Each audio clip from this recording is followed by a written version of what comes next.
ACDC, the lightning strike of rock history, Thunderstruck. For more than 50 years, stadiums have trembled, ears have been blown out, and all across the world, millions of people have screamed in one voice, ACDC. This isn't just a band, this is an electric shock, this is a CDC. So how does a band keep filling the biggest stages on Earth? Not for 5 years, not for 10, you don't, but for half a century. How does one guitar groove get stuck in your soul and never leave? How do people who weren't even alive in the 70s still know every word to their songs? Today, we're finding out. We're telling the real story of a band that exploded out of the backstreets of Sydney, stormed the world of rock, smashed every obstacle in front of them, and kept going even when death tried to stop them. Over 300 million records sold, one of the most played rock catalogs in history, and still on stage. This is the story of ACDC, and it starts when two brothers landed in Sydney one day and plugged their guitars into the wall. Every legend has its heroes. Time to meet the heroes of ACDC. Malcolm Young, the architect of the soul, 1953, Glasgow. His family moved to Australia in 1963, and Malcolm was never going to be some quiet little musician on that sunny continent. He became a rhythm guitarist, but not just any rhythm guitarist. The kind of player whose one single chord could shake the walls of the room. The founder, the engine, the brain of ACDC. You didn't always see him out front, but you felt him in every note. Every song passed through his hands, every decision carried his stamp. He spent the final years of his life battling dementia. He passed away in 2017, but his rhythm never died. And then the brother, Angus Young, one of the most iconic figures in rock history. 6 years younger than Malcolm, born in Glasgow too, moved to Australia too, but Angus was something else entirely. School uniform, short pants, running wild across the stage, rolling on the floor, fighting his guitar like it owed him money. That outfit started as a sister's suggestion one day, and it never came off. Angus Young became one of the most recognizable guitarists on Earth. Rolling Stone named him among the 100 greatest guitarists of all time, but rankings never mattered to him. What mattered was the stage. What mattered was the electricity. Now, let's talk about the voice. Bon Scott, legendary voice, legendary spirit. Born in 1946 in Scotland, Scotland again, moved to Australia with his family, and even that place couldn't contain him. He had everything, outlaw energy, rebel blood, pure rock star chaos. When he joined ACDC, the band was still just getting started, but Bon Scott's raw, dangerous, wide-open voice changed everything. In 1980, he died tragically in London, a cold winter night, alcohol, a car, and silence. But his legacy is still screaming. After Bon Scott died, nobody believed ACDC could continue. But Malcolm Young said one name, Brian Johnson, born in Newcastle, tough voice, tough man. When he joined the band, his hands were shaking, but then he grabbed the microphone, and that voice didn't erase Bon Scott. That voice saluted Bon Scott, then carved its own road forward. Back in Black, Hell's Bells, You Shook Me All Night Long, all of them exploded across the world with the voice of Brian Johnson. And of course, without the rhythm section, ACDC wouldn't be ACDC. Cliff Williams, bass guitar, that deep, rumbling, earth-shaking sound. Almost invisible, but impossible not to feel. Since 1977, he's been the backbone of the band. Phil Rudd, drums, simple, powerful, unmovable. He played every beat like he was carving it into stone. No extra flash, no tricks, just raw power. 1973, Sydney. Malcolm Young and Angus Young decided to start a band. They took the name from a label on a sewing machine. A CDC, alternating current, direct current, power, electricity, two extremes. The early lineup kept changing. Singers came and went until Bon Scott showed up, 1974. Bon Scott was now in the band. And from that moment on, there was no doubt. This band was different. They started tearing through bars and tiny clubs across Australia. At first, people didn't know what they were watching. Then they got it. And once they got it, they never let go.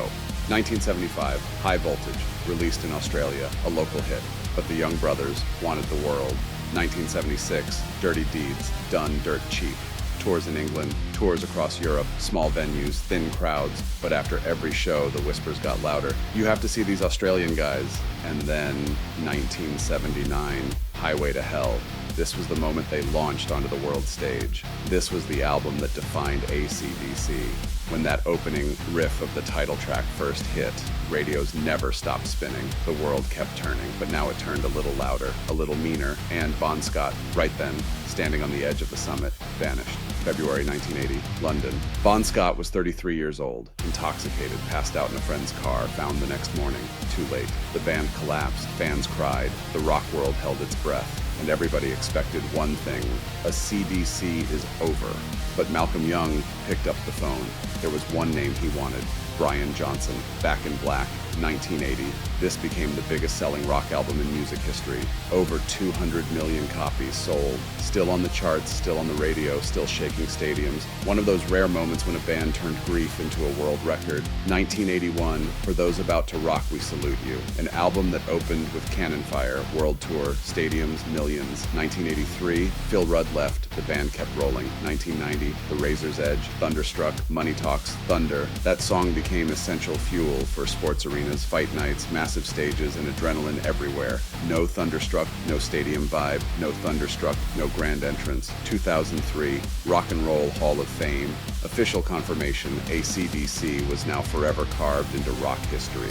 2008, Black Ice World Tour announced. Tickets gone in hours. And then came 2016. Malcolm Young had to step away. Dementia had taken hold. But did the band stop? No. Phil Rudd came back. Stevie Young, Malcolm's nephew, took over on guitar. Then Brian Johnson's hearing problems forced him off the stage. In stepped Axl Rose from Guns N' Roses. The world stared in disbelief. How could this possibly work? But it did, because in ACDC, it's never just the names that survive, it's the spirit. 2017, Malcolm Young passed away. For one moment, the rock world went silent. And then 2020, power up in the middle of COVID during lockdowns. While the whole world was shut inside, ACDC shouted back from the studio, "We're still here." Brian Johnson returned, Phil Rudd returned, Cliff Williams returned, and the music hit like the years had never happened. So why do people see ACDC as more than just a band, almost like an institution? Because ACDC never changed. And that's not criticism, that's their superpower. Punk came, gone. Disco came, gone. Grunge came, gone. Heavy metal evolved. Pop rock shifted. Nu metal came and went. ACDC stayed. ACDC. That riff never changed. That energy never changed. That school uniform never changed. And today, Angus Young is still out there, still hitting the stage, still wearing the shorts, still rolling on the floor, still delivering electricity. 2024, they toured Europe. Stadiums packed out. A new generation stood beside their parents, with both generations on their feet. This isn't just a rock band, it's a bridge between generations. Over 300 million albums sold, more than 50 years of dominating stages around the world. Some of the most played rock anthems ever made. Thunderstruck back in Black Highway to Hell Rock and Roll Hall of Fame. Grammy Awards. But sometimes, numbers miss the point. The real impact is somewhere else. It's in that person who heard Thunderstruck for the first time and felt goosebumps all over. It's in that young guitarist who watched Angus Young and thought, yeah, I can do that too. It's in that father who played Back in Black for his kid and said, this is rock and roll. ACDC stopped being just a music phenomenon a long time ago. They became a cultural institution. And one thing we know for sure, whenever lightning strikes, somewhere out there, Angus Young's guitar is still playing, and now it's your turn. You watch this video. That means a little electricity hit you too. That means something in this world still moves you, so hit the like button. Think about it. ACDC has been hitting the stage for 50 years. You tired of pressing one button already? Subscribe to the channel. Every new video is like a live show. Every new story hits like a guitar solo. You don't want to miss it. Click the bell icon. Keep notifications on. Because ACDC never walks on stage without warning. Neither do we. Drop a comment. Which ACDC song hit you the hardest? Back in Black? Thunderstruck? Highway to Hell? Write it below. Let's talk about it. And when ACDC hits the stage one more time, you'll be there too. Because rock never dies, lightning never goes silent, and ACDC never ends. For those about to rock, we salute you.